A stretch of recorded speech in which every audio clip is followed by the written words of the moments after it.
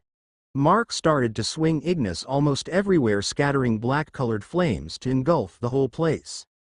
The putrid smell of burning corpses started to permeate the air as the heaps of rotting bodies burst into flames.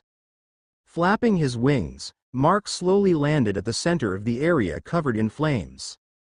Step by step, he walked towards the monster who was still trying to escape.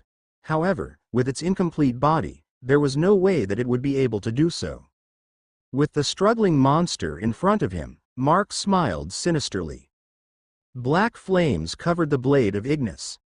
Mark then started hacking on the body of the monster, ensuing its screams of both pain and fear. Ha ha ha ha ha. Mark laughed sinisterly as he hacked the monster into pieces. Each time a part of the body fell off, he would burn it to ashes. Unable to endure anymore, the monster slumped down to the ground and turned into lumps of rotting bodies almost immediately. Without the evil spirit preserving the dead bodies it collected, the physical law of the world started to catch onto the bodies. Realizing that the monster was dead, Mark looked annoyed. He then kicked the ground with the veins on his legs glowing red. On the direction he propelled his body towards, he stretched his hand that he covered in miasma and grabbed something. As he opened his hand, a ball of spiritual light appeared while shivering. It was nothing else than the spiritual body of this evil spirit, commonly known to humans as a spirit orb. It was something that was composed of pure spirit energy.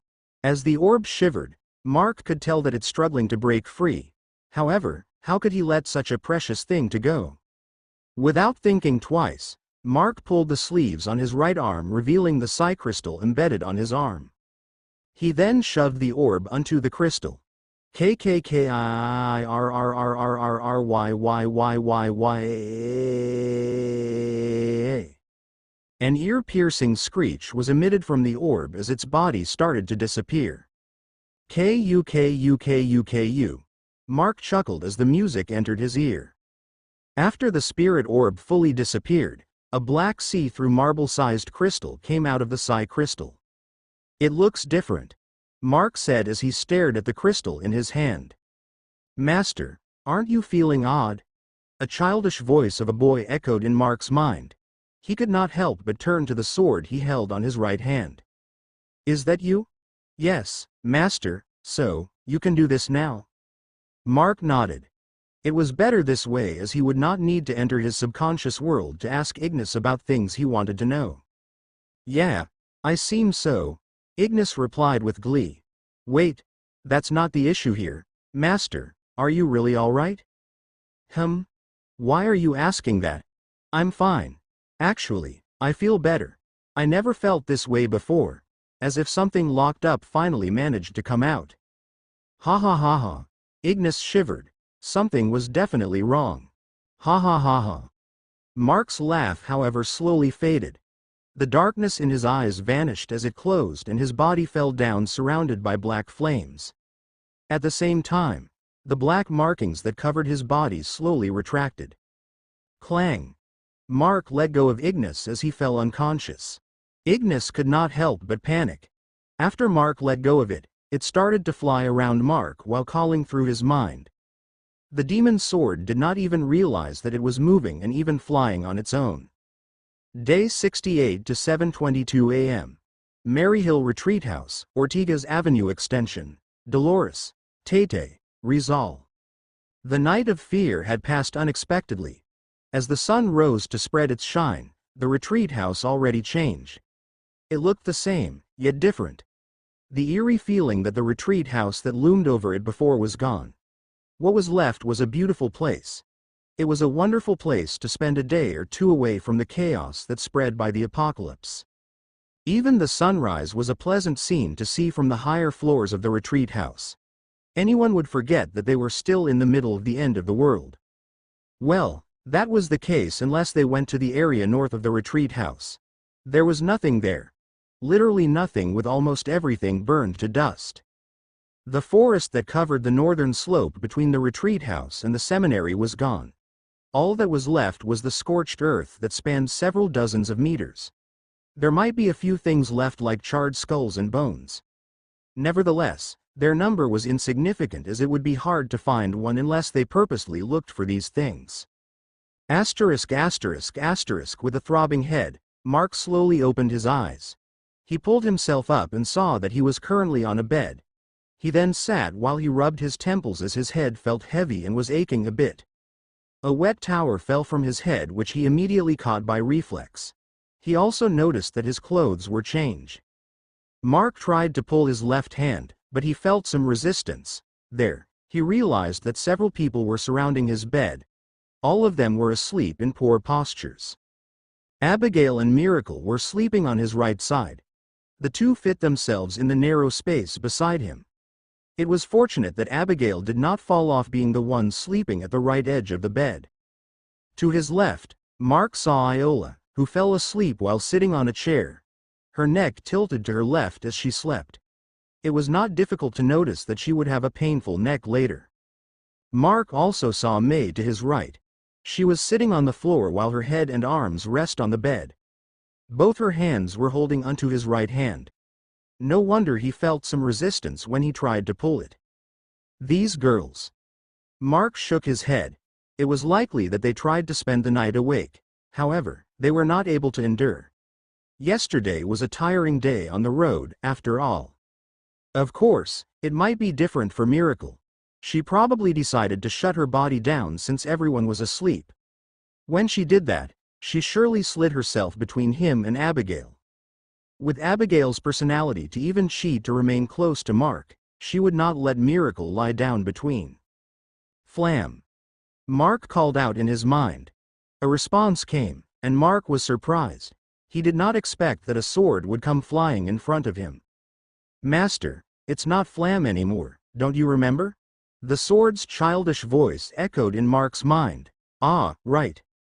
The scenes of what happened last night flashed on Mark's eyes. He definitely had a clear recollection of the events that ensued while they fought and defeated the monster possessed by that evil spirit. However, what happened? Mark asked. You don't remember? The sword asked with worry. No, I remember everything. Mark cleared up the confusion. What I'm asking is what happened to me. Of course, that would be his question. That odd behavior, the four voices, and the change in the supposed naming ritual. He knew nothing about what would have caused those. That was why he asked the demon sword in front of him. So, Master remembers the name you gave me? The sword tried to confirm. I remember. Ignis Tenebris. Though, I only plan to give you Ignis. Mark scratched his head. I'm happy about the name though. It really fits the new me. Ignis rejoiced. Though, I have no idea what really happened. I don't think that the right ritual is like that either. One thing for sure, Master.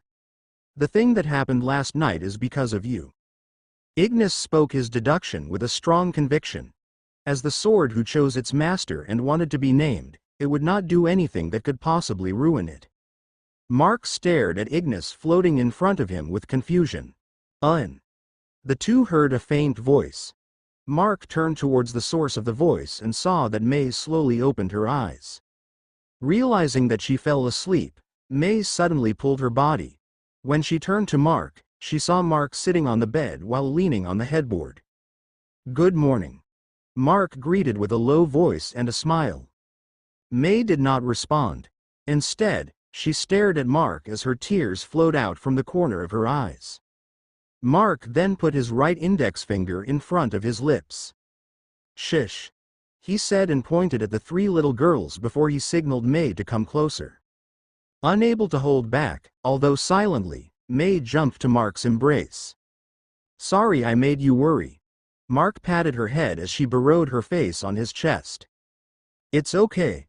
May replied with a sob. Of course, she said that because she did not want to put blame on Mark. Nevertheless, Mark knew that it was his fault.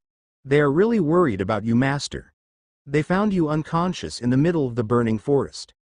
For the rest of the night, you were burning with fever and roaring in pain. It was until about an hour before sunrise that you became stable. Ignis informed Mark. I see. No wonder May looked too tired. Mark could not help but caress May's head even more. She might have stayed awake that long to take care of him. While letting May rid of her tears, Papa, Miracle woke up with a shout. She then jumped towards Mark while waking up Abigail and Iola in the process. Papa. The two also followed suit. They were surely happy to see Mark well. You're really loved, aren't you, Master? Ignis teased. Shut up.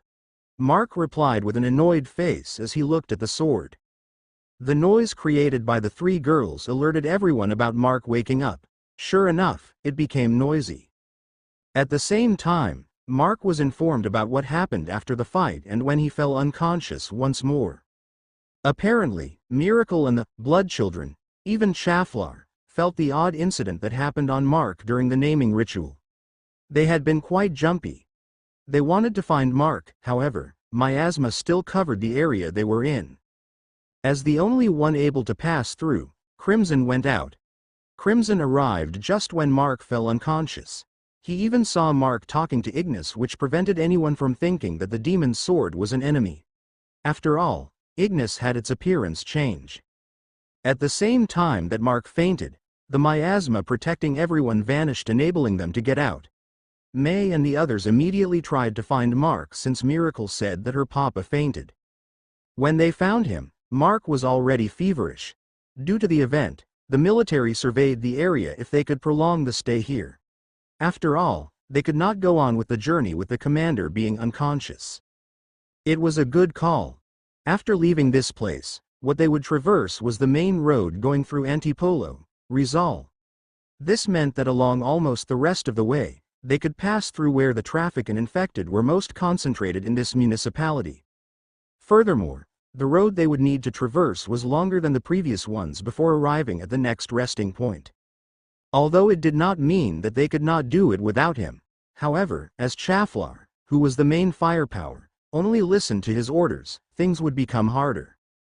Besides, they found out that the place was safe. That was why some of the soldiers wondered if some survivors lived here before. Not only that, but they also found supplies that surely did not belong in this place originally. If they knew what happened to those survivors, they would not want to stay here any longer, that was for sure. With the excuse that Mark still needed to rest, he managed to make everyone get out. Especially the noisy Amika and Jaya, who was complaining about what he made her see last night. After everyone went out, May could not help it anymore and spoke to Mark. Gerger. I'm getting more worried about you. Worried about what? Mark asked. You faint a lot. If not, you lose control of yourself and go on a rampage. Seeing May with an expression that did not know what she should do, Mark shook his head. He sighed. Mark told May about a lot of things, including about Freed. However, he did not tell everything. Caressing her head, Mark decided to tell a few important things that Freed told him. Mayor, you know what fever with pain meant after the apocalypse started? Evolution or mutation, right? May answered. When mutagen invaded the Earth, these two things caused a person to get a very high fever accompanied by pain. It was true, as many of them here had undergone such experience. That's right. Mark nodded. Freed said that my compatibility with mutagen is very high. That is why my body is taking any possible catalyst that will react with it. It became even more sensitive after I took that gene absorption ability. Other people might also experience these things. It's just that mine is rather fast. Letting May rest on beside him, Mark continued. For each mutation, the pain is multiplied. Since my growth is very fast and abrupt, my mind can't cope with the intensity of the pain my body is having. That is why I end up being unconscious as my body's last resort. Mark then smiled. If the evolution was more natural, I think, the pain will be lesser. But cramming things inside my body, it is not surprising how painful it is. My body is not just getting upgraded, it was more like it is creating something that did not exist before. That was the truth in Mark's case. If it followed the same pattern as the psychics with psypathogen, a normal evolution was more like their original abilities getting upgraded. In Mark's case, his body was taking in catalysts and was creating new mutations in his body. A normal upgrade would surely not give Mark too much pain to the point of collapsing. It was like when he absorbed Rihanna in the medical center. Although he lost control of himself due to the influence of mutagen, he did not fall unconscious as it was an upgrade to his blood. Mark explained about these things while avoiding a certain topic. It was the thing that happened last night. Those 4 voices, 3 of them were familiar. Nevertheless, none of them belonged to him. One belonged to Freed, another belonged to the deity of bloodshed. The third one, which sounded like a woman, should have belonged to Rihanna, who he also absorbed. The last one, however, although it sounded like his voice, Mark was sure that it did not belong to him. Mark could not help but wonder, was it connected to one of Freed's theories? During the time he spent chatting with Freed, there was another theory about psypathogen that was not confirmed. What if psypathogen did not give the psychics their abilities but awakened their inherent psychic abilities instead? As some theorists on Earth said, every human had psychic abilities. However, not everyone was capable of using it. But what if mutagen was not using human genes as the main catalyst for the mutation but was actually awakening something from their genes instead? In that case, was it perhaps that something was awakened inside Mark?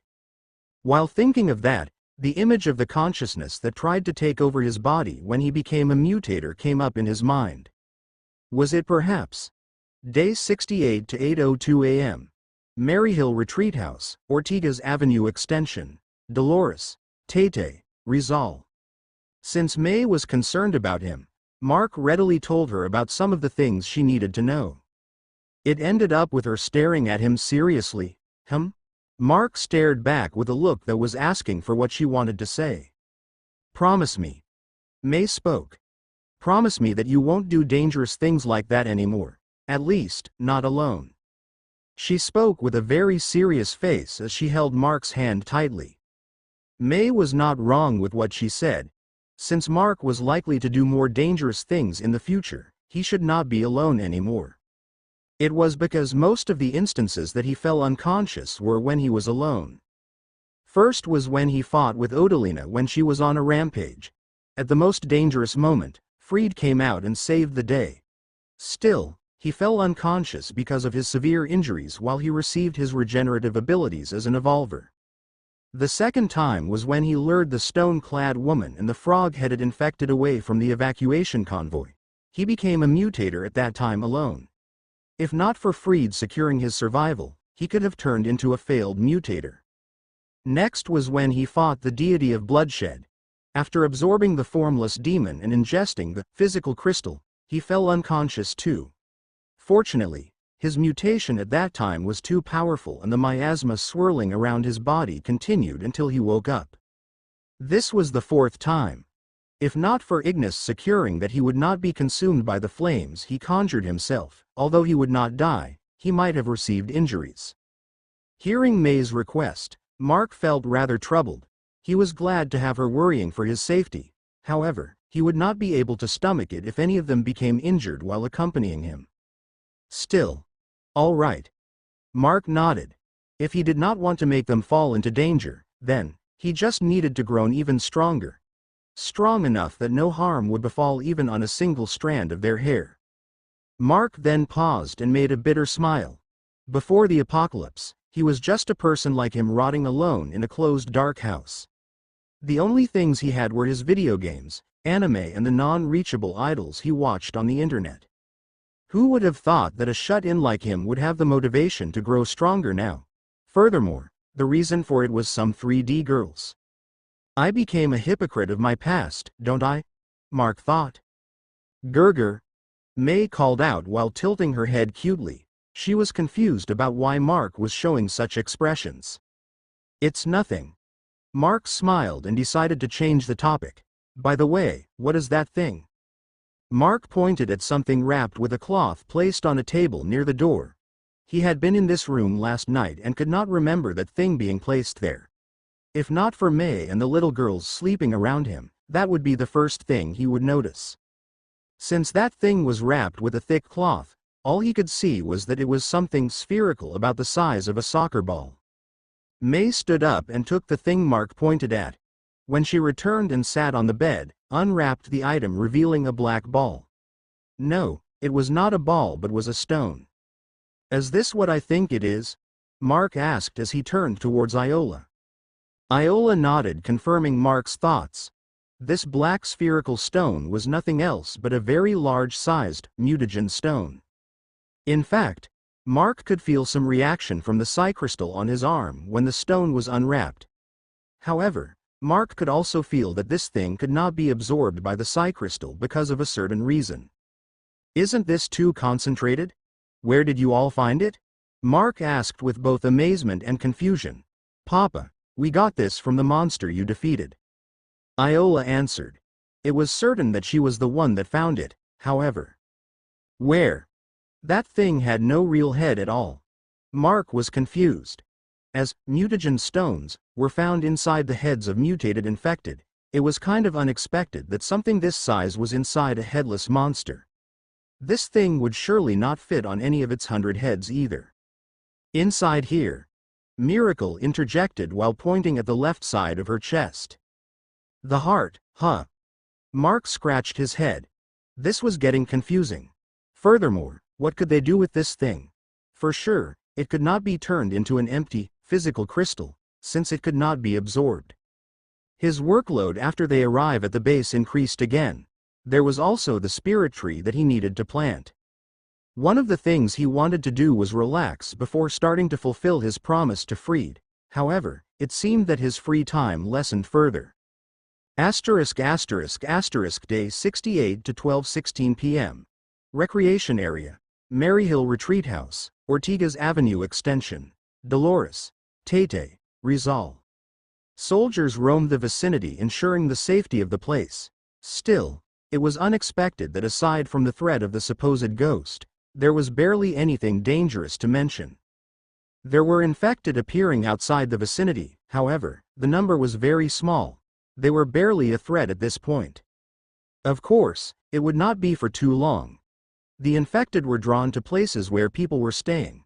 Since they were a large group, staying there for more than 2 or 3 days would start to call the infected from the surrounding areas. While the soldiers were busy securing the place, however, a picnic was going on at the recreation area behind the retreat house. The people in the picnic were no other than the members of Mark's group. Of course, aside from Mark, May, the 3 little girls and the main members of the team Fairy, the others were having a hard time. It was even more awkward for the new members. After all, since the outbreak, they already forgot the carefree feeling of doing things like this. All they did was survive every danger that came their way. Colleen, is it really fine for us to join this?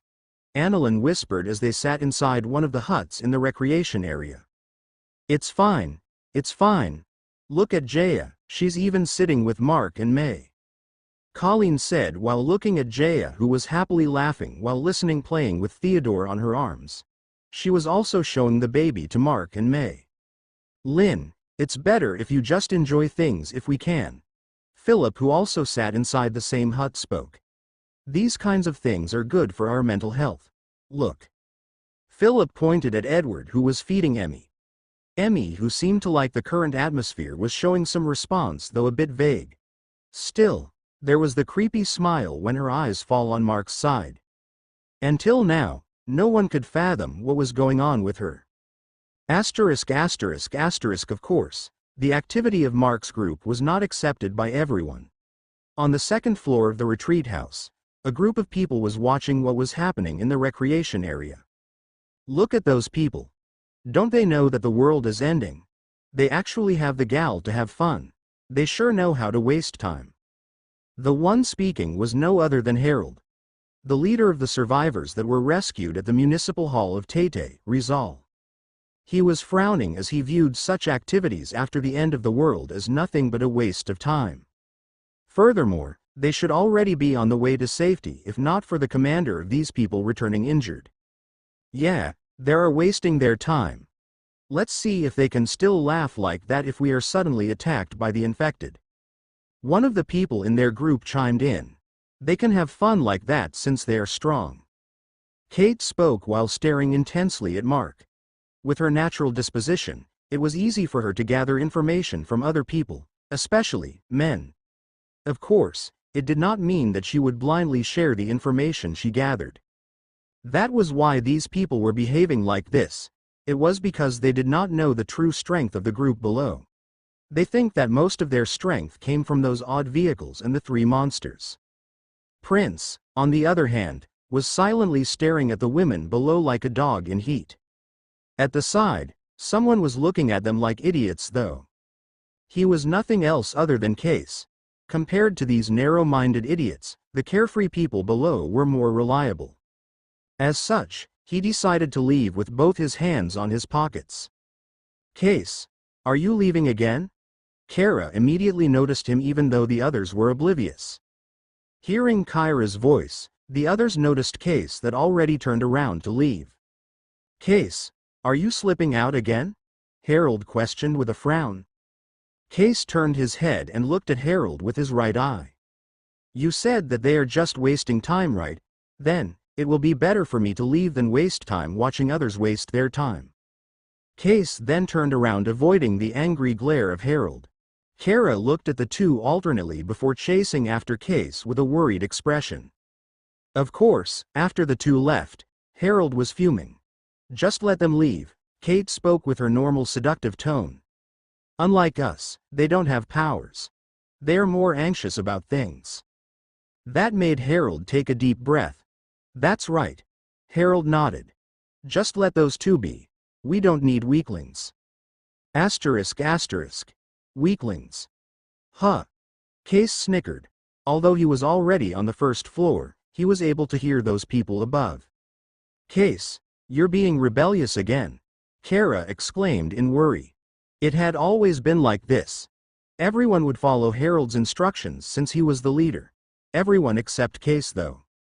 She also noticed that he was being exceptionally grumpy since this morning. Case then turned to Kara. Tell me, if you have to choose, will you come with me or stay with them? Kara was stumped at the sudden question. Why are you asking about that? Do you want to leave? Kara asked in a panic. Instead of answering that question, Case turned his back at Kara and spoke. Last night, that pervert narcissist touched you again, didn't he? Kyra's eyes went wide. How did you? Of course, I will know. It happened several times before. He does that to any woman in our group if he is anxious about things. With what happened last night, that bastard is about to do that. It's fortunate that he doesn't have the courage to do more or he will receive Harold's wrath. He's a dumb coward after all.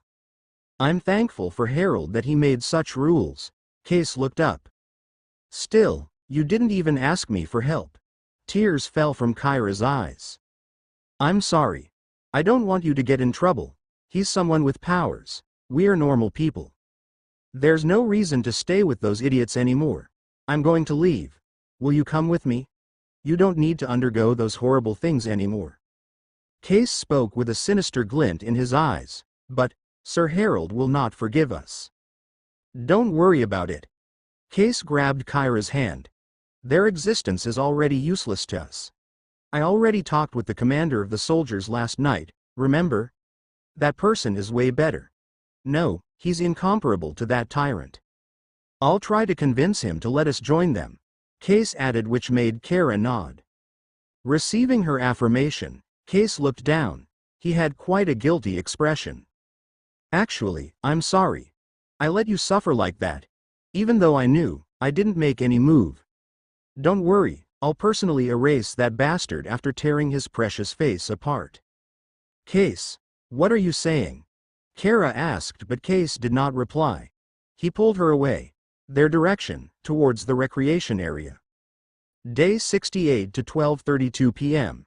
Recreation area, Maryhill Retreat House, Ortigas Avenue Extension, Dolores, Tate, Rizal. Mark and his group already finished eating lunch. At first, many of them felt awkward about relaxing like this amidst the end of the world. Nevertheless, as the atmosphere got into them, they started to truly enjoy the event. The food was not too lavish, as most of it was nothing but canned food cooked into another kind of dish. Even the drinks were just juice or soft drinks. What mattered the most was the mood. Laughing about each other's stories, spending time with their beloved, and watching the children play. These kinds of things made them forget the horrible creatures outside this place. Nevertheless, it seemed that Mark was waiting for something else. After all, he was glancing at the retreat house from time to time. Asterisk asterisk asterisk inside the retreat house. Case and Kyra slipped into the room they used last night to get their things. As this room was not really someplace to sleep at but a conference room, they all shared this large room. That was why they had to slip in and avoid anyone from seeing them. Case packed his things with a lot of things in his mind. Are you really sure about this, Case? Kyra asked with uncertainty. Case suddenly asked her to leave with him. Although she did not hate it, it was too sudden. They had no preparations, concrete plans, or even enough time. Furthermore, even though Case already talked with the commander of the soldiers, there was no guarantee that they would be accepted by them. Another thing was if they too were caught by Harold. Although Harold rarely showed his anger, one of the things he hated was desertion. It was the exact thing they were currently doing. Also, we aren't sure if that commander is a good person either. Sir Mark? I'm sure he's quite the demon. He won't hesitate to abandon unrelated people and let them die. Case's reply made Kyra surprised. Then why? You saw those people outside. The members of his group. What do you think? They seem to be having fun. Kyra replied as she zipped her bag. Exactly. Case nodded. Their leader is a demon to those unrelated but the best leader to his people. If we can join them, then we won't belong to those unrelated anymore. Case slipped his backpack on his arms. Let's go. He grabbed Kyra's hand, and the two hurried out of the room. Things should have been fine. Since it was not new for Case to appear and disappear, it should have been fine. However, where do you think you two are going? Prince, who sat on the highest step of the stairs leading up to the second floor. His back was facing the two, but Case could tell that this narcissist currently had a smug-looking face. Kyra froze. Compared to Harold, she was more afraid of this person. After what he did to her several times, she already developed an instinctual fear of him. For her, it would be better if Harold was the one who caught them than this lunatic. Case frowned. He pulled Kyra closer, which made her lose balance since she was frozen in fear. However, that made it easier for Case, as Kyra would not be able to resist what he was about to do. Ooh-ah! Kyra shouted as her body fell. Case caught her and lifted her up in a princess carry. "Hold tight and don't bite your tongue," he said before he did the thing that not only Kara but even Prince did not expect. Since Kara shouted, Prince turned around. The moment he did, however, what he saw Case jump over the railing beside the stairs. This was unbelievable because no sane person would that kind of thing unless he wanted to suicide. The height between the second and first floor was rather higher compared to the height between the second and third floor. It was because of the reception areas and other activity areas built on the first floor. A normal person might not die unless they land head first. Still, breaking a bone would not be surprising. And yet, Case jumped without hesitation. He was even carrying Kara. "Hey!" Prince shouted in surprise. His voice was loud that it obviously alerted everyone around them. It was including Harold and the other members of their group that was still watching the event below. Contrary to what Prince thought, Case landed safely on the first floor. There was barely any sound of the landing either. That landing was witnessed by several soldiers and the family members of the soldiers that were still at the reception and the open dining area. Case ignored all those stares and bolted off. It was because Prince also jumped to chase after them.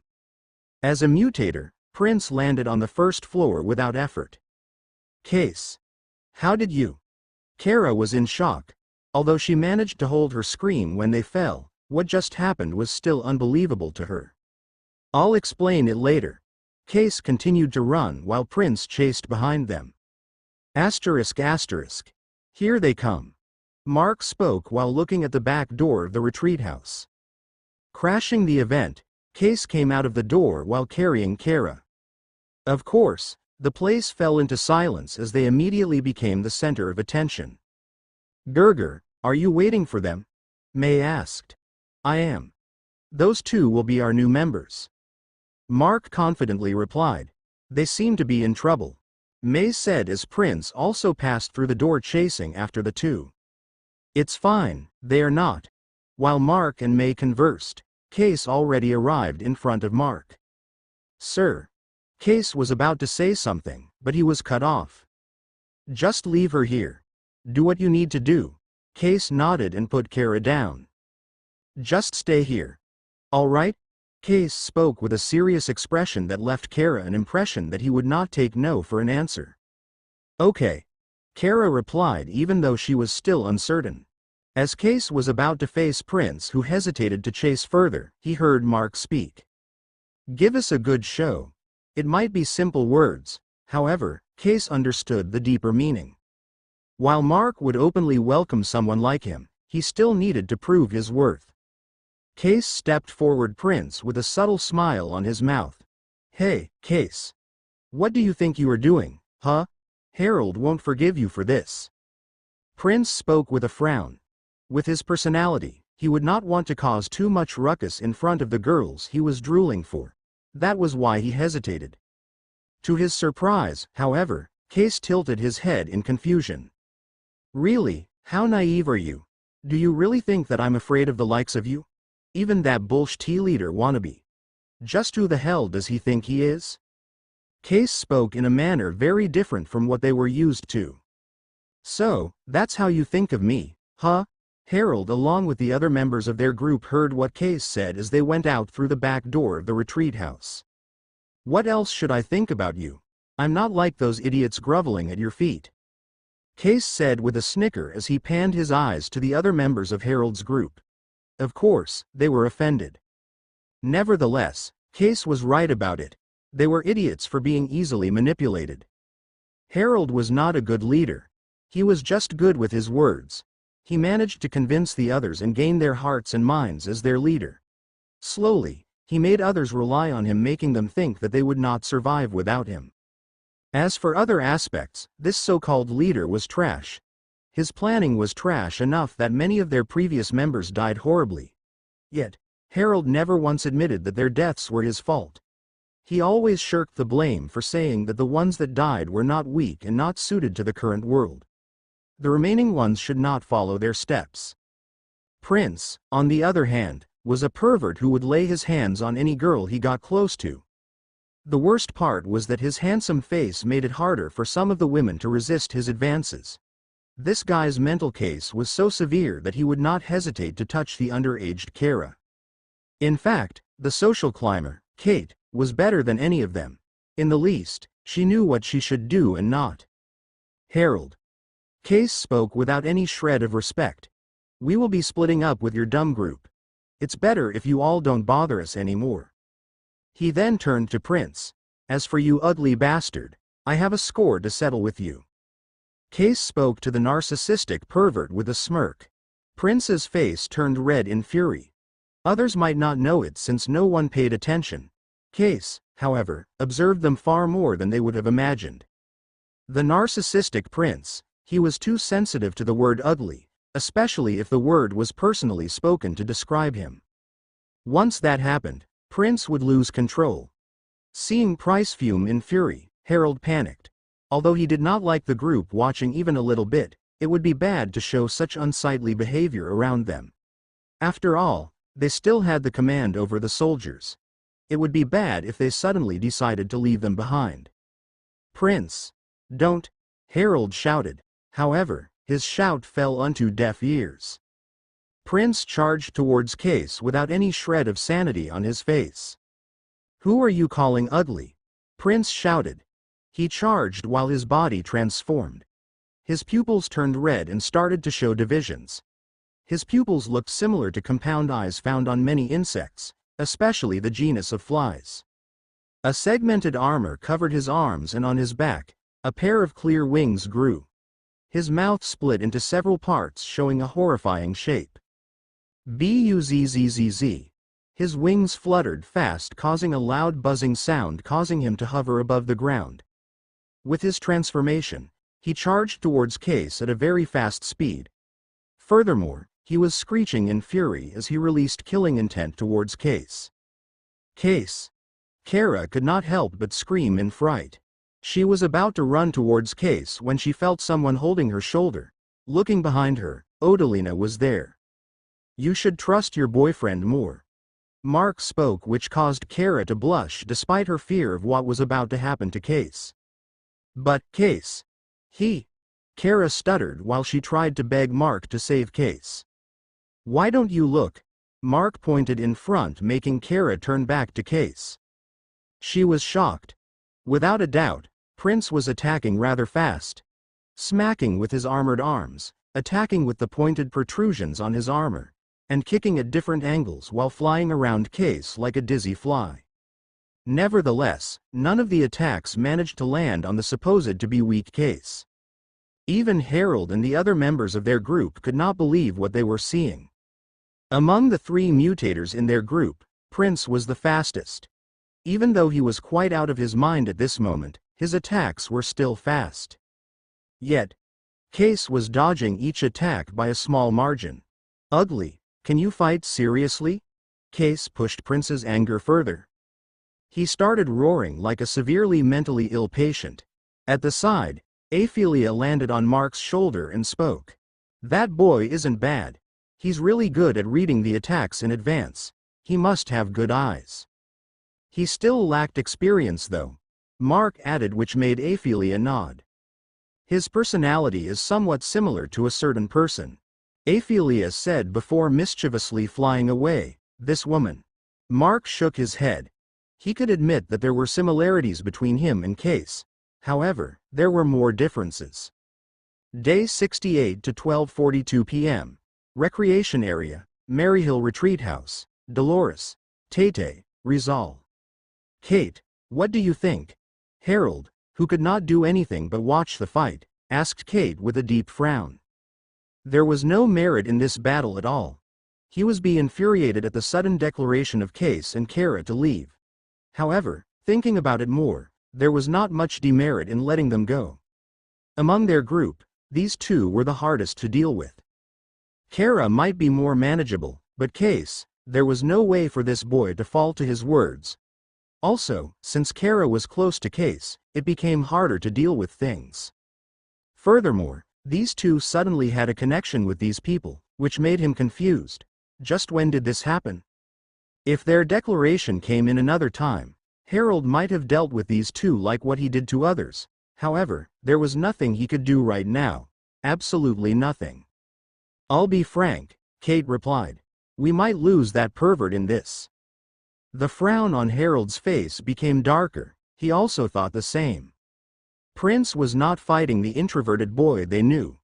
The boy in front of them was a predator eyeing its prey. "That boy hid himself well, didn't he?" Kate added.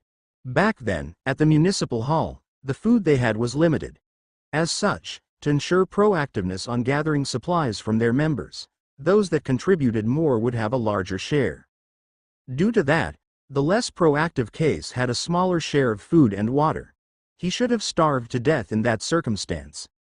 Actually, Case would not participate in their supply runs at all. They thought that this boy was just afraid of the infected. To show sympathy and upright leadership, Harold still gave a small share. This should have received appreciation from the boy. It never did, however. Case stayed the same. He was incooperative and hard-headed. From that small portion he always received, he should already have starved. However, that did not happen. He stayed the same. They thought that it was because Kara shared her food and water with him. Now that they saw this, the circumstances might be different.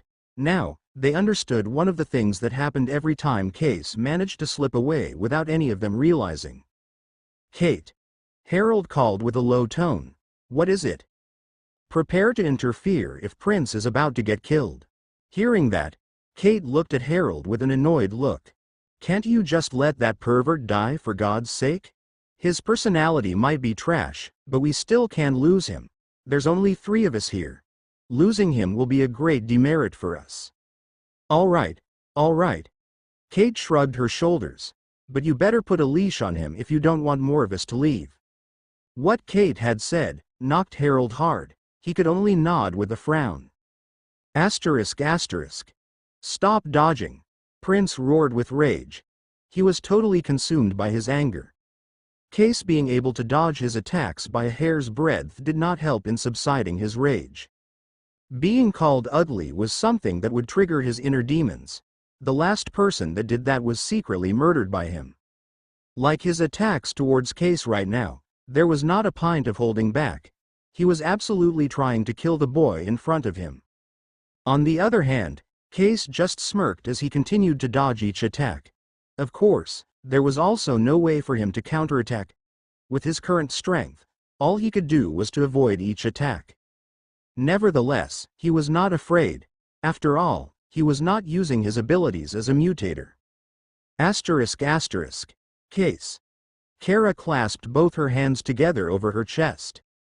Although Case showed an unexpected level of ability, it was not enough to thwart her worries at all.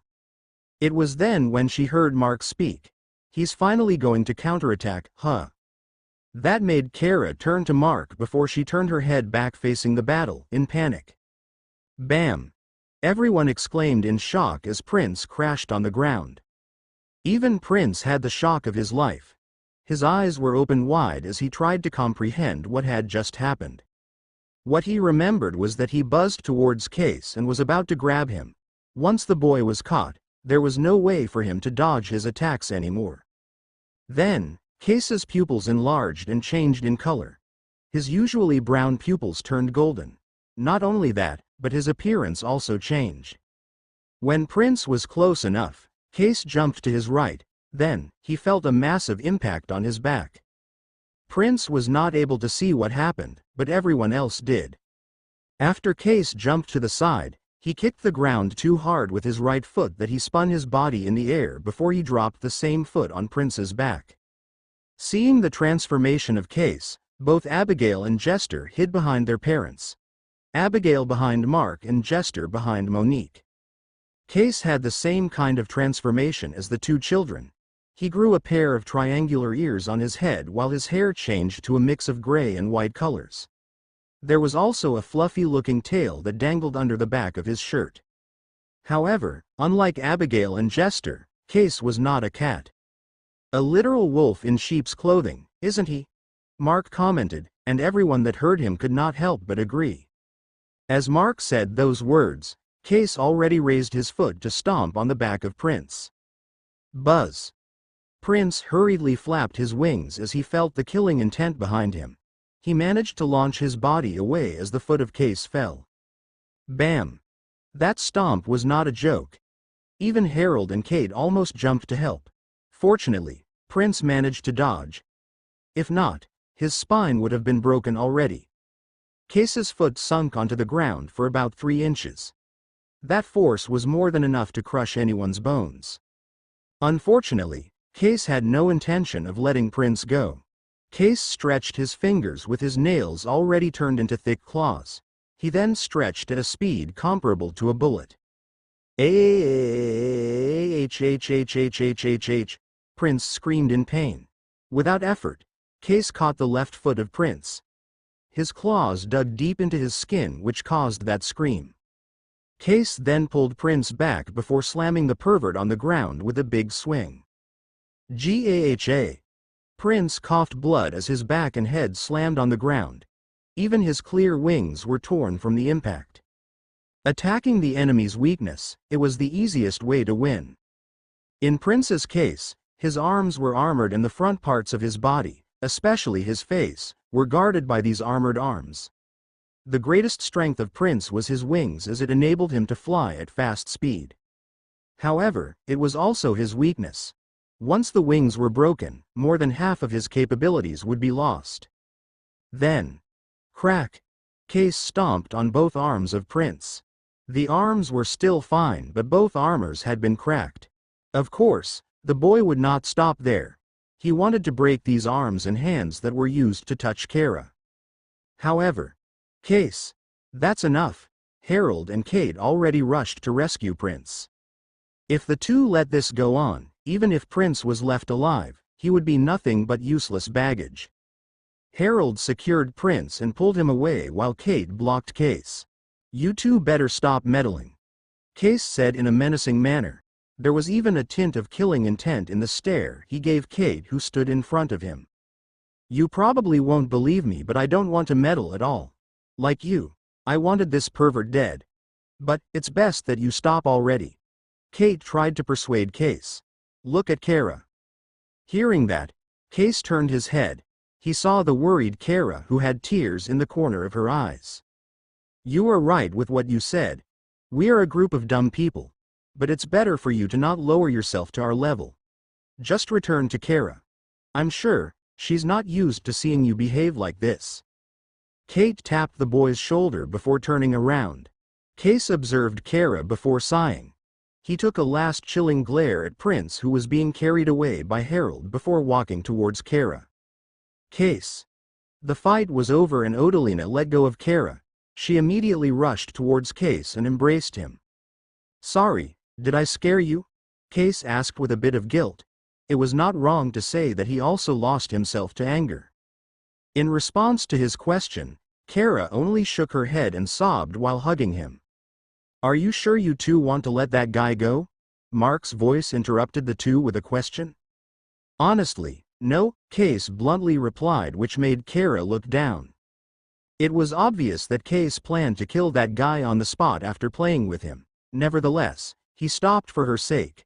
She never had the thought of killing someone or having someone die because of her. Kara was still too naive to carry that guilt in her conscience. "All right." Mark nodded. "The ending is a bit disappointing, but ability-wise, you passed." "Thank you, sir." Case finally felt light. Unlike the group that Harold led, Mark's group had more of a lighter atmosphere. The bond and reliance were mutual and not one-sided. Back in the municipal hall, Case could only endure. Kara was also the same. It was even if they were treated like trash there, and Kara was toyed by Prince. The reason being that they both had nowhere else to go. Both of them could escape. However, surviving with just the two of them, their future would be bleak. Case was aware of his abilities. Even if he was a mutator, he was still far from being able to protect himself and Kara on his own. It could be said that today was their luckiest day since the apocalypse started. As the two officially joined the group under Mark's direct approval, the other members congratulated them. The two were quite overwhelmed, as they did expect to be welcomed like this. Nevertheless, the two could only smile. Unlike their previous group that was bonded by the goal to survive, the bond in this one was like a huge family. The contrast was like heaven and earth. Asterisk asterisk asterisk. FCK, FCK, FCK. Prince's screams could be heard from the second floor of the retreat house. His cursing was too loud that they even received warnings from the soldiers guarding outside their room. However, no matter how he cursed, his anger would not subside. He was turned into a laughing stock. More than that, he was called ugly in front of many people. He would get his revenge no matter what. Of course, that would not happen immediately. Although not broken, both his arms received fractures. His wings were also broken, which impaired his ability to fly. His body also felt numb as his spine was hit by 2 attacks Case made. Unfortunately for him, Kate might have managed to stop Case. However, the leader of the group Case and Kara joined was not as forgiving as the two. It was impossible for that leader to not notice how he drooled while staring at May. It was also impossible for that leader to not feel the perverted thoughts he had while looking at her. Just looking was fine. Even admiring would not have an issue. Nevertheless, Prince already overstepped both those boundaries. That was why. Asterisk asterisk asterisk day 69 to 6:17 a.m. second floor. Maryhill Retreat House. Dolores. Tate. Rizal.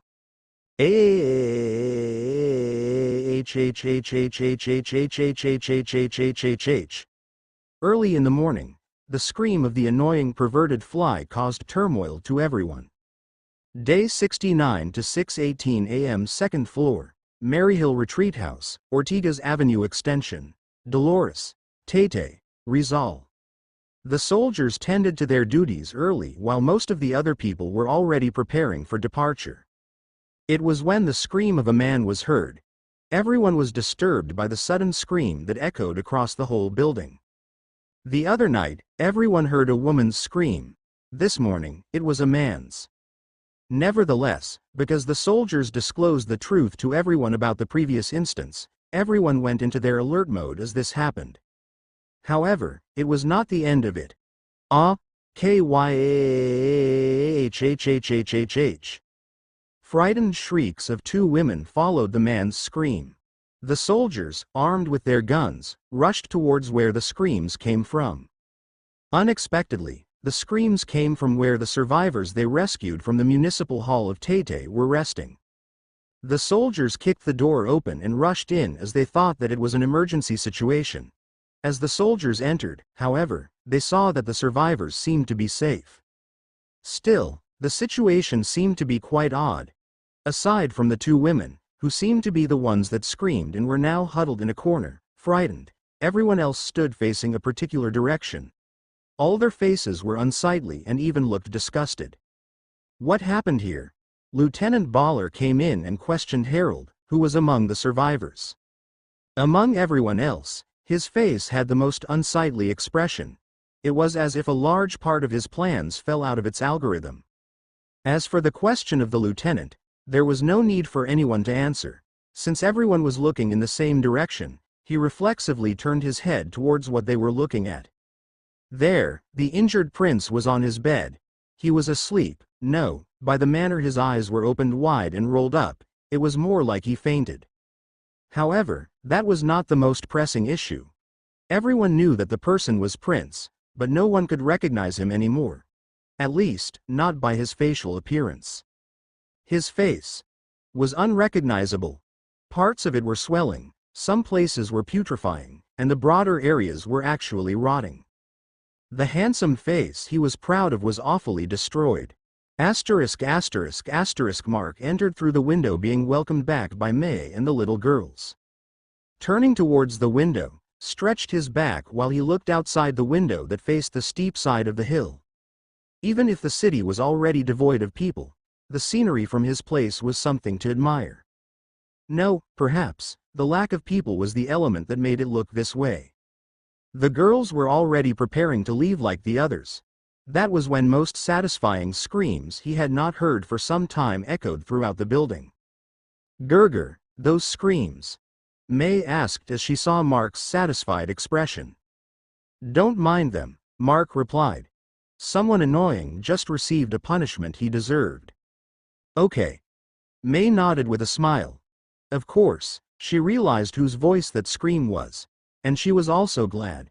It seemed Mark made a move to get rid of the disgusting stare being aimed at them. She was sensitive to those kinds of stares aimed at her.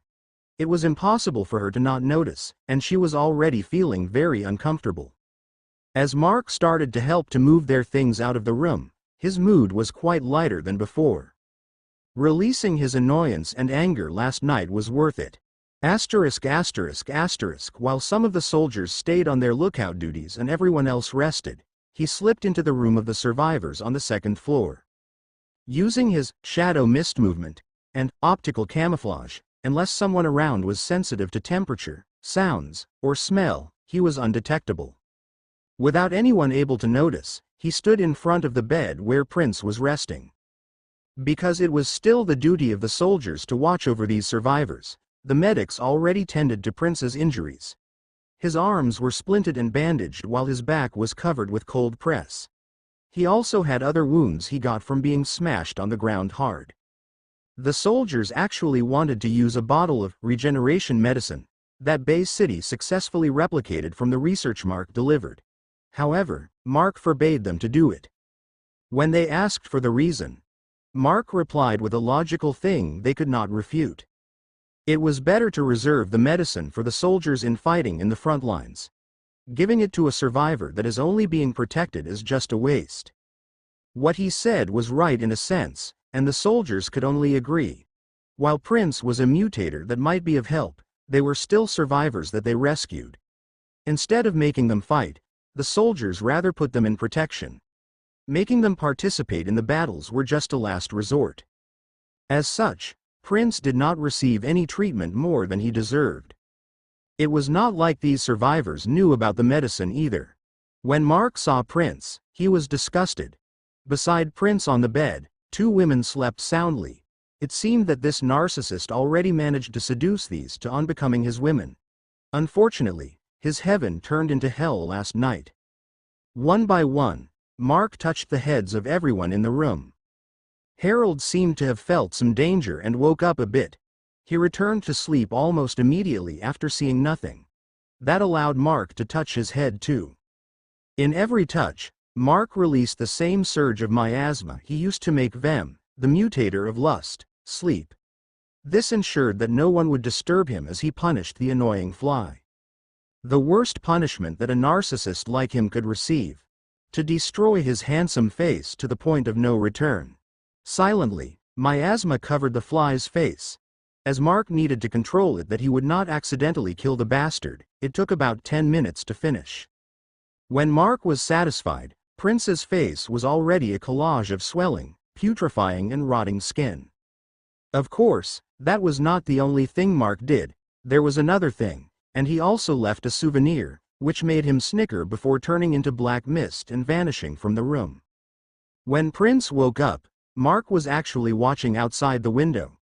His face might have been too painful as Prince woke up abruptly. Prince was confused as to why he felt uncomfortable and his face hurt a lot. He wanted to wake up the two women sleeping beside him, but opening his mouth made his face hurt even more. That was when he noticed a mirror sitting on the table beside his bed. He was sure that that mirror was not there when he slept. The mirror was placed in a way that he would be able to see his face clearly. He then saw a horrifying monster in the mirror. Since it was a mirror, he was confused at first. When he realized what he was looking at, the frightened scream came out of his mouth before his eyes rolled back, and he fainted. Mark almost burst out laughing at his comedic reaction. The impact had been too great that Prince's brain felt like it was fried. The scream of the fainted fly woke up the two women beside him. That was when the next set of screams were heard. Luckily, Prince already fainted.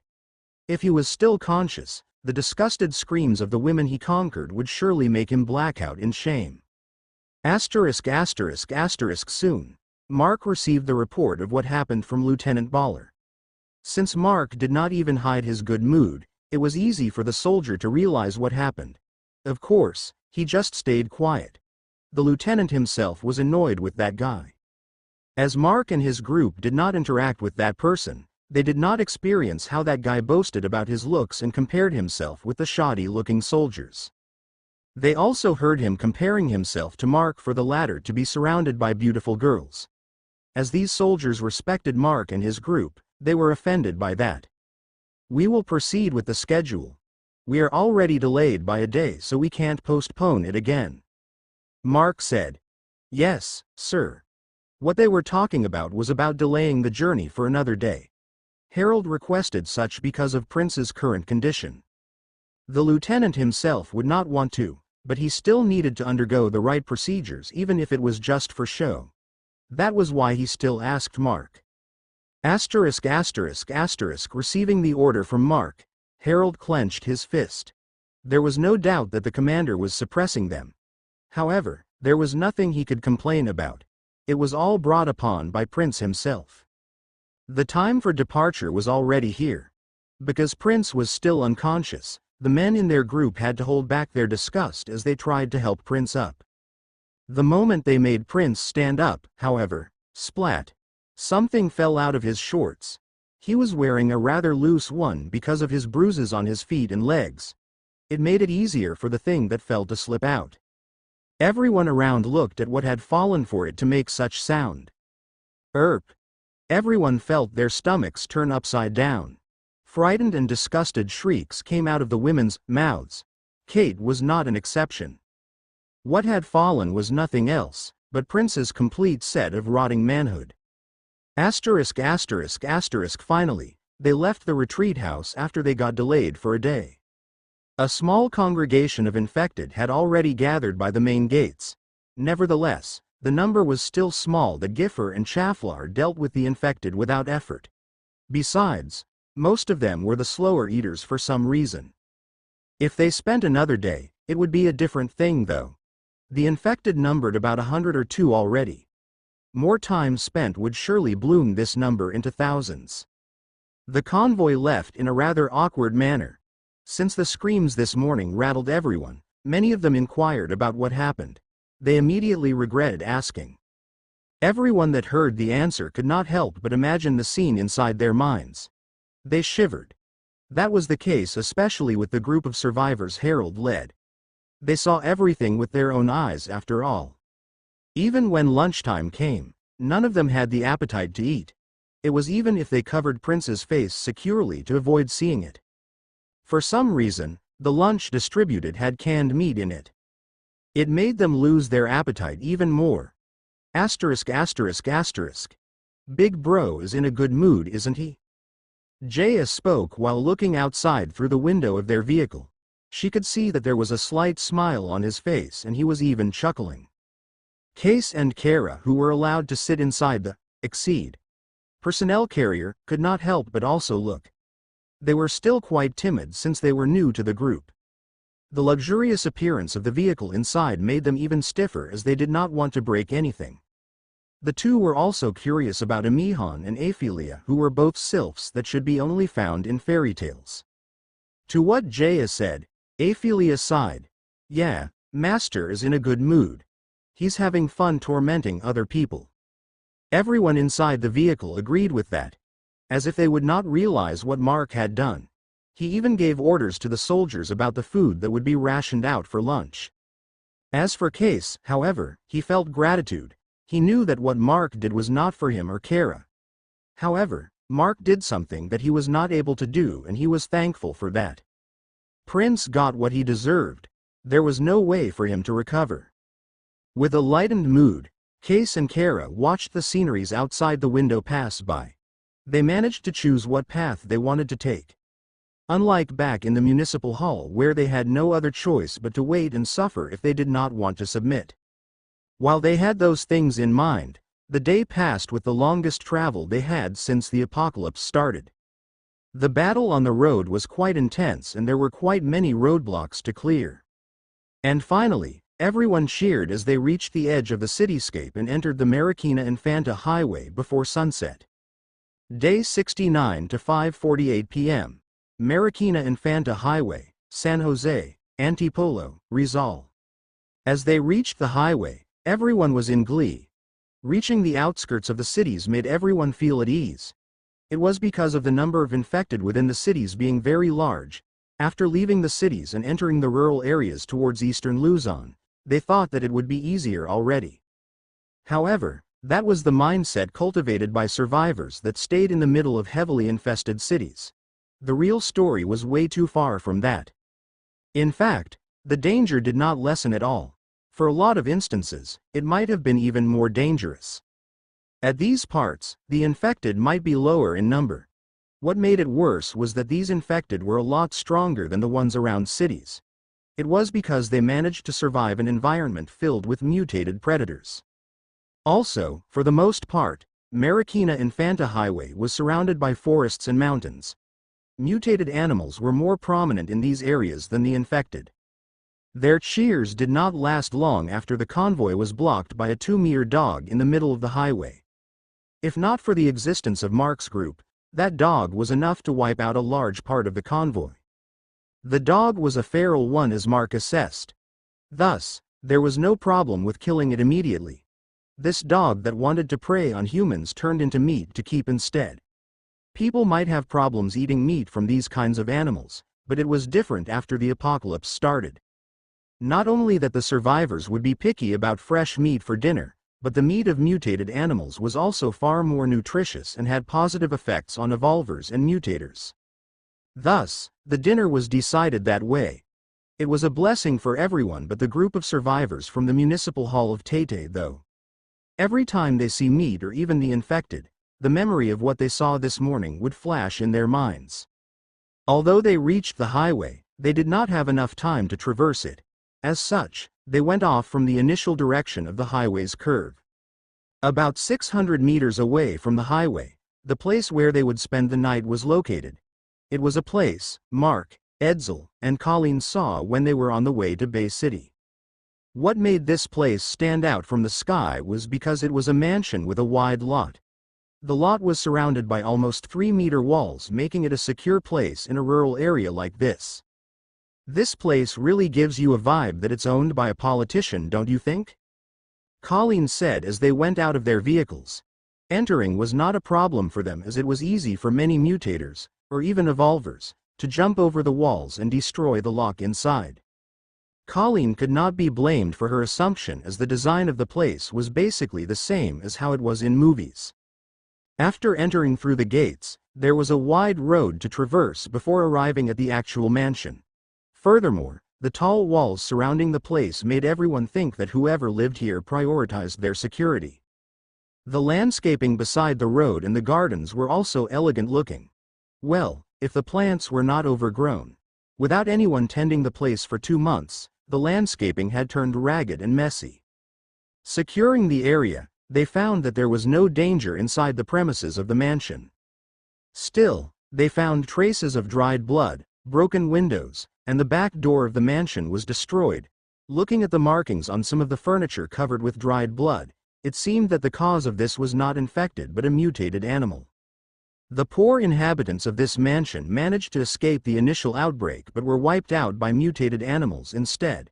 That was what the clues left in the house made everyone assume. After the mansion was searched thoroughly, everyone made their preparations for the night. Half of the night passed by without problems. The worst that happened was Prince's wailing as he gained consciousness. Furthermore, everyone could tell that he was already a lost cause. In the middle of the night, Mark visited Prince once more. It was to check on his condition. Of course, it was not in a good way. While for the most part, Mark did this to punish this bastard, it was not the entire reason he let him live. In fact, Mark wanted to end this insect's life already. However, he still had some purpose. There were a lot of things about mutators that were still undiscovered. Although Mark already uncovered a few things, there was still a lot to be researched. One of those was that what would happen if a mutator's reigning trait could not fulfill its conditions anymore. To other mutators, it was hard to experiment on this. Finding ways to contradict and stop their traits would be hard. On Prince, however, it was very easy to do. His reigning trait was his narcissism and it fueled his pervertedness and greed to conquer women using his handsome looks. By destroying his face and manhood, There was no way for him to be narcissistic about his looks anymore. What would happen then? From what Mark observed, from the sudden fainting and his wails after waking up, there was one severe effect on Prince.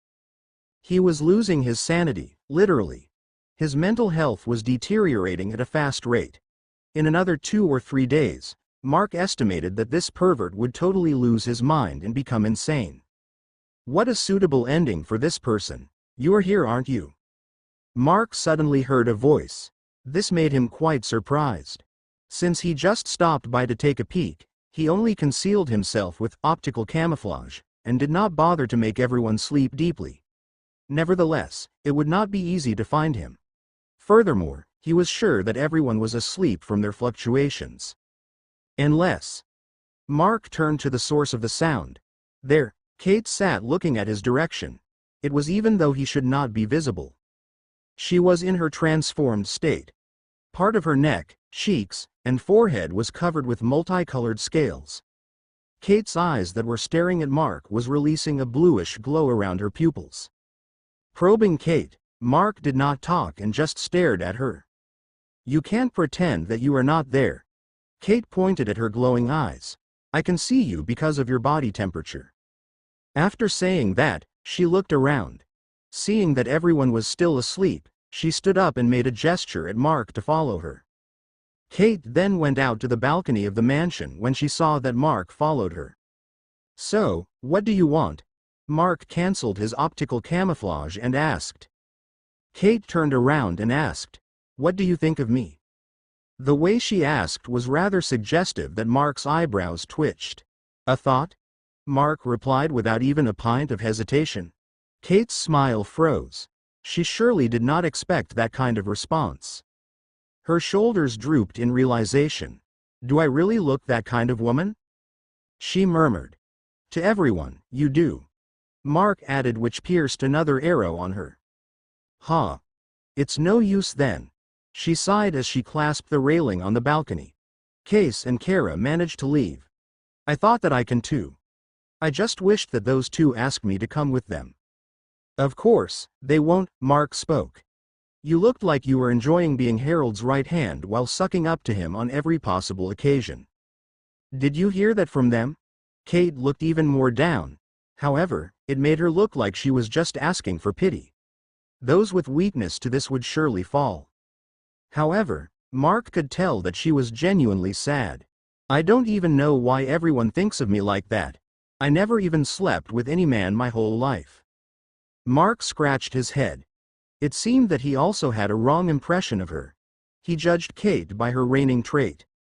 After all, he also viewed social climbers as a troublesome kind of people. As for this woman, she did not have even the least idea about how her behavior changed after becoming a mutator. It was no wonder she felt sad about it. Being misunderstood was a bad thing. Mark also experienced that when he was younger. It was not a good experience. He could not deny that this woman was genuine about her current emotions. Still, he could not let his guard down since she managed to fake her sleep without Mark noticing. Did you fake your sleep? Mark asked straight, which made Kate confused. I didn't, she replied. It's more like I was half asleep and talked before I knew I woke up. Now, even Mark was confused. She was not lying at all. It seemed that this was a normal occurrence to her. No wonder now how Prince was not able to take advantage of her even in her sleep. Anyway, I get what you want, Mark spoke. You want to join us like Case and Kara? I do. Kate nodded. But by your reaction, it looks like I have no chance to. What about Harold in your group? Who said that I want to stay with them? Like Case and Kara. I only stayed because I have no choice. If possible, I will leave as soon as I can. I already plan to leave after reaching the settlement. It's just that I thought that it will be more beneficial for me to join a group like yours. I see. Mark nodded and turned to leave. Seeing that, Kate was even more crestfallen. It was when she heard Mark speak again. My group won't approve just anyone who wanted to join immediately. Let's talk again after reaching the settlement. Kate's face lit up with hope. As for Mark, he already prepared to vanish. It was when he felt a heavy but soft sensation on his back before a supple lip pecked on his cheek. Mark stared annoyed at Kate, who ran back into their room like a mischievous child. He then took out a clean cloth and rubbed his cheek before throwing the cloth away. That act of Kate made him consider rejecting her request to join. However, the ability to see using temperature made him interested. She was not hostile either for him to unreasonably take that ability away from her. With those thoughts, he vanished from the balcony. Mark returned to his room. There, May and the little girls were still awake. You all are still awake? Gerger, we are waiting for you, May replied. Miracle found something, you see. Hearing that, Mark nodded and let them guide him. They were currently in the master's bedroom on the highest floor. This bedroom had its own office area and a library. The four girls led Mark to the library. A bookshelf was broken. Seeing that the bookshelf had a mark of a child's palm, it was obvious that Miracle hit the shelf by mistake. However, that was not the issue. Behind the broken bookshelf, there was a huge safe door. Without a doubt, there was a hidden room behind this door. Now, they just had to find a way to open this door. While Mark was observing the door, he noticed Abigail. Sniff. Sniff. She was sniffing Mark. Gail, what are you doing? Papa smell like another woman? No, a fish? Abigail answered Mark's question with a confused look. I see. Mark nodded. That woman's mutation seemed like of a fish, I guess. When he turned around, he saw May staring at him. Day 69 to 10:22 p.m. Padilla, San Jose, Antipolo, Rizal. Mark and May stared at each other for a few seconds. At the same time, they looked away from each other and faced the safe door. Of course, nothing happened. What would anyone expect? May only had eyes for Mark now. She always observed him, his likes, reactions, his behavior, and what he disliked. He was not someone who would go after women, at least, not the real-world ones. May had seen Mark give out more expressions towards cute female anime characters, but she never saw him make genuine expressions towards real-life women. If a woman's smell stuck onto him, it was very likely that it was the woman who made a move. She would not blame Mark for it. Of course, it would be a lie if she said that she did feel anything. She still felt jealous. However, she would not unreasonably blame Mark and become angry at him. Other than that, she could not blame the other woman either. What women like her seek at times of chaos like these was protection. To some women, it would reach the point that they would disregard their dignity in order to survive. Here, there was Mark as the strongest person who could give that protection. Furthermore, he did not treat his people in a bad way. The worst that he did was ignoring them or kicking Joseph out of the meeting room, but that was it. Even if his looks were rather lacking, those aspects were enough to make desperate people flock towards him. There would be no distinction in that whether it be a woman or a man, a child or an elderly, human or not. Rather, she was proud that a man like them was overprotective of her. Of course, she was still a bit jealous. Then, she felt a warm embrace enveloping her body from behind. Her jealousy vanished in an instant. So, are we going to open this door? Mark asked with his breath tickling May's ears. Maybe we could, May answered. The girls had been asking to open and explore it since they discovered it. It's just the door is locked and really sturdy to open forcefully. Mark nodded. Looking at the door, it was not just some cheap-looking hidden passage. It was more like a vault door seen in many post-apocalyptic video games. Okay, let's open it, Mark said, which made the little girls cheer. May looked a bit disappointed though as Mark let go of her to open the door. Mark could not help but smile bitterly as he felt May's disappointment. He decided to make up for it later. Gerger, aren't you going to use Ignis? May asked as she noticed that Mark did not bring the demon's sword. Its flames should be the best way to open this thick metal door. Mark looked at her. I want to try something. Mark then started to examine the door and find the exact places where the locks were. He actually wanted to just slip in using his shadow mist movement and see if he could open it from inside. However, it was tightly sealed that there was no space between the door and the frame at all. He also noticed that not just the door, the walls around the supposed hidden room were made of thick metal. Mark could not tell, but he assumed that this metal was bulletproof, might be shockproof even. As he estimated where the locking mechanisms were located, Mark held out his hand. Floom! A bright orange-colored fire burst out from his hand. May and the little girls were surprised. Gurgur, that's... Oh, this? Mark pointed at the flames on his palm. These are the original flames that Ignis had. Ignis absorbed my miasma and blood while I absorbed his flames. That's what happened, I think. Actually, Mark was quite unsure of it himself. After all, the naming ritual could already give a random effect to the master, and it also went wrong. What he knew was that while the flames of Ignis became black, he gained to use the original flames Ignis had. Of course, he could also turn it black by mixing miasma in it. Using the high-temperature flame in Mark's hand, he slowly melted some parts of the door. He needed to adjust the positions at several points as the mechanism was slowly unveiled. Creak. Finally, the lock was destroyed and the door creaked open. I'll enter first, okay?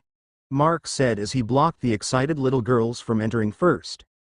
The little girls behaved and waited for their papa to enter. Using his flames, Mark lit up the room as he entered.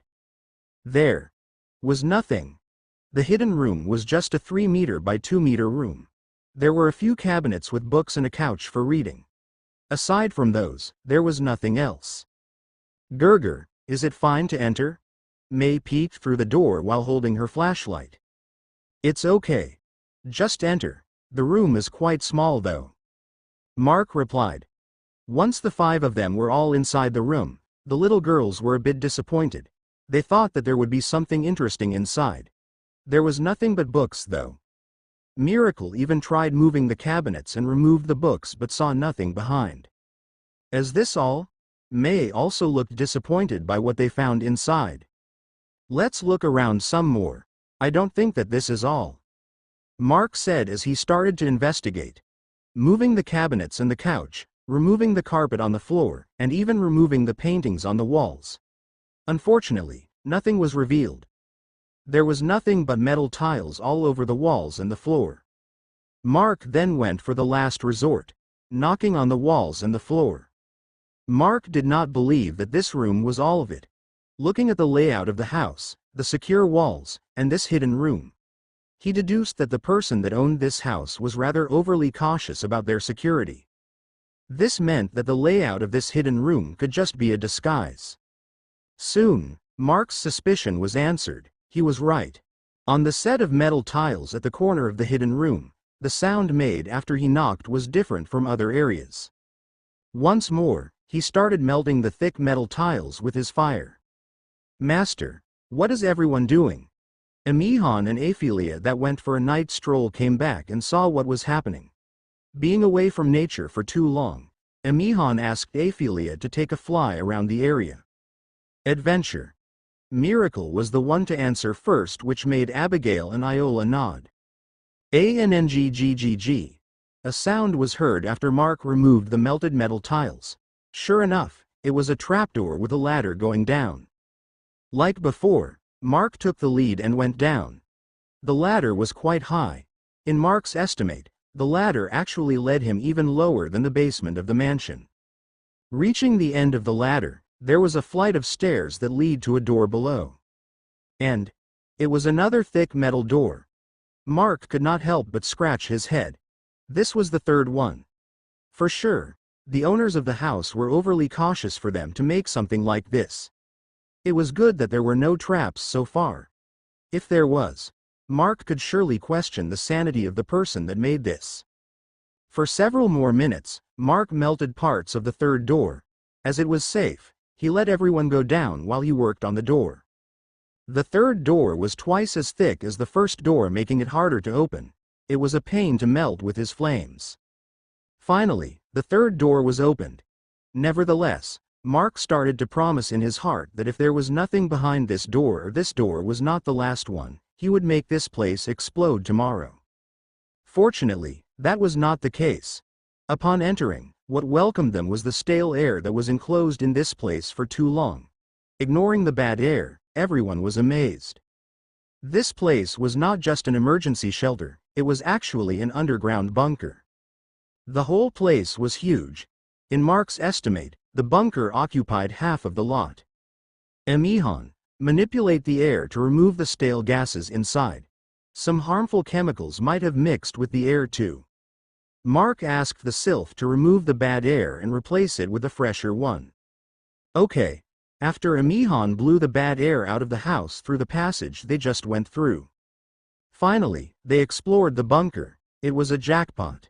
Looking around, there were canned goods that could go on for years, long-lasting food and proper water supply. Aside from food, tools, generators, and even gas barrels were securely stored in one of the rooms in the bunker. The most amazing thing, however, was one of the rooms at the furthest corner. Secured cabinets, large boxes, and display cases. All of it was filled with firearms, ammunition, and explosives. Most of it was even illegal in the country. It would make anyone question what kind of people were the owners. Nevertheless, Mark decided to take back what he thought of the owner of this place. He started to commend them instead. Sure enough, they were prepared for an apocalypse. Although the supply here was not enough to last for a lifetime, it could at least allow several people to live here for several years. Unfortunately, it seemed that the owners failed to even make it into this bunker. There was no sign that his place had been touched for a long time. If there were people here, Mark would have detected them too. The outbreak came too suddenly that the owners of the house did not make it. This apocalypse was also different from what could be seen in movies. Inside the bunker, they also found a modified Humvee. This made them question how it was brought here. I wonder if the lights work. Mark murmured as he wandered into a room that looked like a control room. Inside, there was a set of monitors stacked together, several sets of buttons, and even the panel of the electricity inside the bunker was here. Seeing the button to turn on the lights, Mark flipped it. Thumb. Thumb. Everyone squinted their eyes as the sudden brightness blinded them. Unexpected, there was electricity. However, it seemed that the electricity was only enough to power the lights as other things inside the bunker was still not working. Some of the appliances could be turned on but would cause the lights to dim and flicker. Gurgur, where did this electricity come from? May could not help but ask. Probably, from batteries connected to solar panels. I saw several sets on the roof of the mansion earlier. Mark then noticed a button that seemed different from the set of buttons that controlled the doors. He could not help but press it. As soon as he did, all the lights dimmed. Then, the girls exclaimed in amazement as the ceiling above the Humvee slowly split into two and opened. The scene outside the opened ceiling was rather familiar. It was the dried-up swimming pool at the back of the mansion. This place is amazing. Mark could only say that in amazement. In video games and movies, he had seen many things about high-tech bunkers. He did not expect that he would encounter one here. Rather, who would expect something like this? They just went here to spend the night, after all. This really is a jackpot, isn't it, Mayor? Mark spoke. Yes. May replied. She was also amazed by what they were witnessing. And all of these belonged to them. Mark could not help but hug Miracle and kiss her cheeks for finding this treasure trove. Day 70 to 7:11 a.m. Padilla, San Jose, Antipolo, Rizal. As they already left the outskirts of the city, the atmosphere was now relaxed as morning came. In these areas, mutated animals were the worst things they could encounter. Stronger mutated infected could also be spotted. Nevertheless, the number of them was rather low. Unlike in the middle of the city where the infected would come continuously in hordes, here, encountering enemies with this large group was not as dangerous. Furthermore, with Chaflar and Mark's presence, only feral mutated animals and mutated infected would dare come near them. As for the non-feral animals, they would rather stay away. It seemed that the animals considered their presence as similar to apex predators. There were also Giffer and Logan that were not just ordinary infected. Not to mention the king-type infected that was also present. Any sane animal would surely shiver at the existence of this group. As for the previous night, it passed rather smoothly. Of course, except for one instance where everyone heard a loud sound of a metal door opening. The soldiers hurriedly rushed where the sound came from and saw the bottom of the dried-up swimming pool vanished into what seemed a bunker. When they saw Mark and the girls below, everyone was surprised. Asterisk asterisk. Be careful. Those are explosives. Carry that carefully. Lieutenant Baller's loud voice echoed across the back area of the mansion. He led his soldiers as they moved out most of the supplies Mark and the girls found last night. Everyone who saw the amount of supplies inside the bunker was amazed. Just the number of canned goods was about a fifth of what Bay City Settlement currently had. For the weapons, ammunition, and explosives, there were about 20 times as much as the soldiers carried in this journey. Still, it made the soldiers wonder how this large amount of illegal equipment managed to enter the country. This amount was more than enough to accuse someone of plotting terrorism. The most hateful thing for the soldiers was that the majority of these weapons and equipment were way better than what they had. It was an unfortunate truth.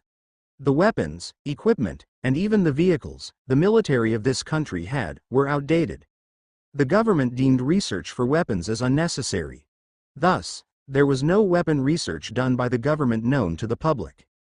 Thus, for the weapons and equipment the military needed, the government relied on other countries, especially America.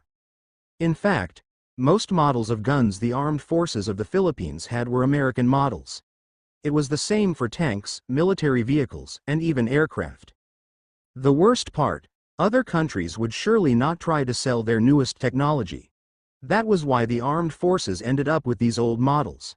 Furthermore, to cut the budget, the government settled for second-hand things. This fact made the soldiers of this country rather pitiful. They were already commendable being able to stand against the apocalypse in this condition. Feeling the envy of these soldiers to the weapons and equipment, Mark decided to donate a set for every soldier in this mission. The number of soldiers was not that many at all and would not become a demerit. This made them not only happy but also thankful for Mark's generosity. Of course, since that deal was only for the soldiers, there were a few people that were not happy. These people were nothing else but Harold's group. Nevertheless, they could not do anything. These things were not found by them. The only thing they could do was to remain jealous of Mark's luck. These supplies were precious. No one would be able to deny that. However, after the outbreak started, it was nothing but finders keepers. And first come first serve, this time, even if there were soldiers here. Everything inside the bunker was owned by Mark and his group since they were the ones that found it. If they wanted something like this, they needed to find one themselves. Unless they had the guts to steal. Of course, they did not have it. Thus, they could only stare in envy while the soldiers crammed all the supplies they could into the vehicles. Even the roofs of the vehicles had several boxes tied on them. Everything was ready to go after the soldiers finished loading the supplies inside the vehicles. Unfortunately, there was not enough space or vehicles to carry everything. In fact, all they could load right now were the weapons and equipment and a small portion of food and water inside the bunker. They decided to prioritize the weapons over the food and water. It was Mark's idea. Since they would not be able to carry everything, they would need to come back here to get the things left behind. Since Mark and Miracle already broke the things that hid the bunker, like the bookshelf that hid the hidden room, and the metal tiles in the room, it was still possible that some people might find it. In that case, it was better to take away the possible source of danger, which were the weapons. As for the food, some of it could be taken away, but it was too many for all of it to be taken away. Of course, Mark also prepared to block the doors and close the pool just in case. He would give anyone a chance to easily steal his things. "Sir, we're done loading," Lieutenant Baller reported to Mark, who was inside the bunker. Aside from the hidden door in the master's bedroom, there was another door hidden in the garden which made it easier to go in and out of the bunker. It was just that the door was well hidden under a huge statue that no one would be able to see it unless someone came from another entrance. Unfortunately, the Humvee inside the bunker was already broken. For 2 months without proper maintenance, different problems could happen to a vehicle. Even the gas inside the gas tank was already bad. They tried to hotwire it and it managed to start. However, the sound the engine made brought them the idea that it would be better to leave it here for now. At 10 in the morning, they eat an early lunch and left. When they arrived, the convoy looked a normal military convoy. Now that they were leaving, the convoy looked more like a merchant caravan. Even Schaffler's and Gieffre's back had boxes of supplies tied onto them. As the convoy left, stayed behind to carry on securing the bunker, he eyed the vehicle the survivors led by Harold. The soldiers were more trustworthy than them. That was why he decided to secure the bunker after everyone left. Securing the broken doors, not only that he used blood metal to seal the doors, then even added a mechanism that would release a burst of miasma once the doors were opened. He made some sealed boxes using blood metal, sealed a thick ball of miasma inside and put the box on the mechanism. He did it to each door that led to the bunker. "Master, aren't you being too cautious?" Ignis said as it flew around Mark while he made the traps. "I don't think that anyone will be able to make it here easily." "There's nothing bad with being cautious. What is bad is not being cautious and regretting it after," Mark replied as he installed the last trap at the door under the statue in the garden. "Okay, I'm done." Mark stretched his arms and back. Making contraptions like this was rather hard as he had no blueprints to follow and just did it on a whim. "Are you going to fly back?" Ignis asked. "Well, yeah, but not with my wings. I want to try something else," Mark said as he stared at Ignis. Ignis shivered. Asterisk asterisk asterisk. "I find skateboarding hard to do before. Did my body balance got better?" Mark said as he flew over the highway. In high school, he tried to ride a skateboard. However, he almost fell, which made him consider not to ride one ever. This time, however, he was experiencing the same feeling. The difference was that he was not falling this time and was able to perfectly balance himself. And at what was he balancing on? Ignis sighed as he resigned to his fate.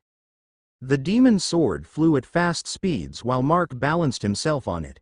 It was pretty much a scene commonly seen in Chinese cultivation fiction. Mark enjoyed the cold air that brushed against his body as he experienced riding on a flying sword. It was a whole new experience on par with riding on a dragon's back. Although his posture was not elegant at all, at least, he was not falling. Soon, Mark caught up with the convoy. It seemed that they were in trouble. "A termite nest," Mark murmured as he saw a mound beside the highway. It was about 5 meters tall. As for how wide the nest was, the area was rather questionable. Some parts of the nest overlapped the highway. It seemed that the presence of the convoy disturbed the nest and the termites came out to protect the nest. It became a problem to the convoy as the termites blocked the highway. The situation might have been fine if the termites were just normal ones. However, each termite was about the size of an adult house cat while the soldier termites were about the size of an adult dog. Schaffler led the fight and was breathing flames to kill the termites that came close to the convoy. The soldiers also started to fight the termites. They used melee weapons on worker termites while they shot the soldier termites with guns. There was no way to fight the soldier termites in close quarters because of their sword-like mandibles. Even though the enemies were just termites, it was not easy. Not only their size grew larger but their exoskeleton, especially the soldier termites, became sturdier. Furthermore, there were too many of them. The convoy was in a pinch with no way out other than to retreat. It was when, boom, boom, balls of black flames exploded in the ranks of the mutated termites. Then, a long blade of black flames flew towards the side of the highway, which forced the rest of the termites to retreat. Everyone looked behind them where the flames came from. There, they saw Mark riding on his sword like a hoverboard. "What are you all staring at?" Mark shouted as he passed over the convoy. "Hurry up and drive. There's still a lot of termites coming out." Everyone snapped out of staring at Mark with strange expressions. They hurriedly boarded their vehicles and drove off. Mark secured that the termites would not get in the way. Those sword-like mandibles of soldier termites looked like something that would deflate a wheel of a vehicle. Of course, Mark was sure that he could deal with these termites and wipe them out. The problem was that it would consume a lot of time just trying to force the termites out of their nest. As the convoy left the vicinity of the termite nest, Mark followed and flew above the convoy. This way, he could overlook the whole convoy and keep watch for possible danger. It was rather efficient as Ignis only needed to absorb Mark's miasma and it would be able to continue flying without problems. The only hard thing was that Mark could only stand on Ignis and balance himself. There was no way to sit as Ignis was not wide enough to be sat on. From time to time, Mark's feet would feel numb and he would end up deciding to rest on Schaffler's back. Of course, once he recovered, he went back practicing how to fly properly on Ignis. The day passed without too many problems. They passed by several towns and barangays, but there was nothing too troublesome aside for a few annoying, predator-type, mutated infected. They kept using the forest as camouflage, which made Mark have a hard time finding them. Fortunately, May managed to handle these annoying infected effectively. Aside from the enemies on the road, however, there was another annoying thing. Emika just would not keep quiet as she kept on shouting to let her ride on Ignis too. Finally, they reached the place where they would drop off the supplies they transported. This place was still far from the settlement.